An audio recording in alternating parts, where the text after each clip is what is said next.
Bismillahirrahmanirrahim. Nama saya Ahmad Nawar bin Adam, merupakan pelajar kumpulan perbankan Islam. Jadi hari ini saya akan bercakap tentang tajuk yang saya pilih, iaitu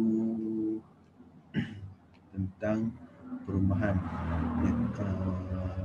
Tajuk ini adalah perbandingan antara perbankan Islam dengan bank konvensional. Jadi mari kita mula.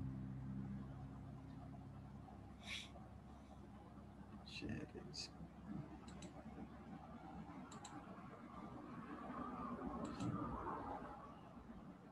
Okay, Bismillahirrahmanirrahim.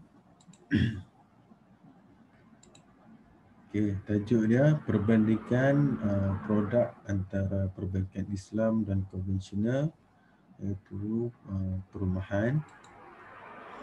Okey, ini pengenalan. Perumahan merupakan salah satu komponen penting dalam kehidupan manusia. Seperti yang kita tahu, semua manusia ni memerlukan tempat perlindungan yang selamat untuk mereka, untuk diri mereka, keluarga dan saudara mara mereka. Okey. Perumahan merupakan elemen keperluan atau diistilahkan sebagai keperluan daruriah manusia. Daruriah bermaksud keperluan untuk memelihara agama, keturunan, harta dan keintelektual seorang Muslim.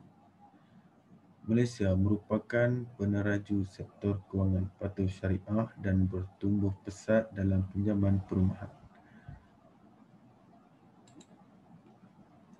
Menurut RAM Rating Service, perbankan Islam merekodkan kadar pertumbuhan yang jauh lebih tinggi, iaitu 11% berbanding pinjaman konvensional, iaitu 3.3% pada tahun 2018. Setakat akhir Januari 2019, pembiayaan Islam membentuk 32% daripada keseluruhan pinjaman. Okey, di sini kita dapat lihat bahawa rakyat Malaysia lebih memilih menggunakan perbankan Islam berbanding dengan bank konvensional. Okey, kenapa rakyat Malaysia ni lebih memilih perbankan Islam berbanding perbankan konvensional? Okey, pada sini kita lihat. Ciri yang pertama iaitu kemudahan. Perbankan Islam pembiayaan perumahan air, manakala bank konvensional pinjaman perumahan. Ciri kedua, kontrak. Kontrak yang digunakan perbankan Islam ialah kontrak jual beli BBA, Babi Taman Ajil, iaitu bank sebagai penjual, pelanggan sebagai pembeli. Kontrak perkongsian, musyarakah bank dan pelanggan sebagai rakan kongsi. Yang ketiga, kontrak sewa ijarah, bank sebagai pemberi pajak, pelanggan sebagai pemajak. Manakala bank konvensional, bank bertindak sebagai pemberi pinjaman, manakala pelanggan sebagai peminjam. Pengiraan keuntungan, itu ciri ketiga. Perbankan Islam, keuntungan bank dibuat menerusi pembiayaan berdasarkan kontrak atau syariah. Tiada unsur keuntungan yang berkompaun, sebaliknya keuntungan dikira berdasarkan prinsipal yang belum dibayar.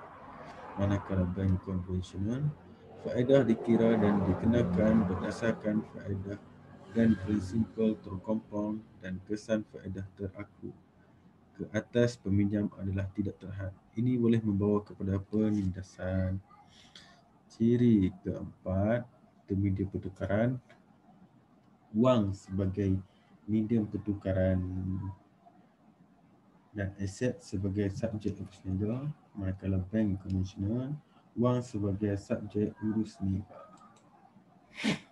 Faedah kelima, faedah atau kadar untung maksimum bagi bank perbankan Islam. Kadar keuntungan shilling merupakan keuntungan maksimum yang boleh dikenakan di bawah pembiayaan berasaskan jualan. Keuntungan adalah berdasarkan kadar BFR Islamik yang boleh diubah berdasarkan keadaan pasaran yang wujud, tetapi tidak melebihi kadar keuntungan shilling.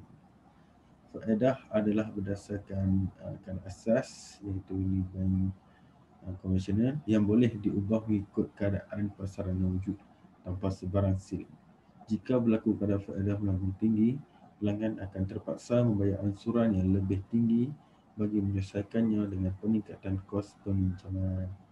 Ciri yang terakhir iaitu pengecualian duty stamp bagi pembiayaan semula pinjaman perumahan. Bagi perbankan Islam, pelanggan menikmati pengecualian duty stamp ke atas bagi pinjaman perumahan yang mereka sedia ada jika bertukar kepada pinjaman perumahan Islam.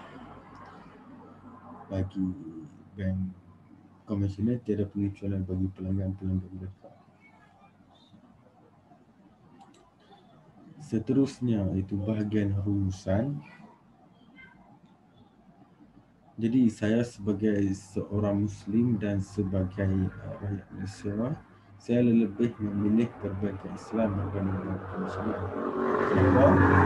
Di sini saya akan terangkan sebab kenapa saya lebih memilih bank perbankan Islam berbanding bank konvensional dalam pembelian rumah. Pertama, dari segi kadar keuntungan maksimum. Okey, jika kita melalui pembiayaan perumahan Islam, keuntungan bagi pihak bank adalah berdasarkan kadar BFR Islamik dan boleh diubah berdasarkan keadaan pasaran wujud, tetapi ia tidak boleh melebihi kadar keuntungan selim. Tetapi jika kita melalui perbankan konvensional, jika berlaku kadar faedah melambung tinggi, pelanggan terpaksa membayar ansuran yang lebih tinggi bagi menyelesaikannya dengan peningkatan kos peminjaman. Yang kedua, pengiraan faedah keuntungan bank dicas berdasarkan prinsipal yang belum dijelaskan sahaja tanpa melibatkan unsur kompaun. Manakala perbankan konvensional pula, faedah dikira dan dikenakan berdasarkan faedah dan prinsipal kompaun. Ketiga, denda keluar untuk tempoh terkunci. Melalui perbankan Islam, pelanggan tidak akan dikenakan denda, manakala perbankan konvensional, pelanggan akan dikenakan denda keluar jika ia membuat penyelesaian keluar.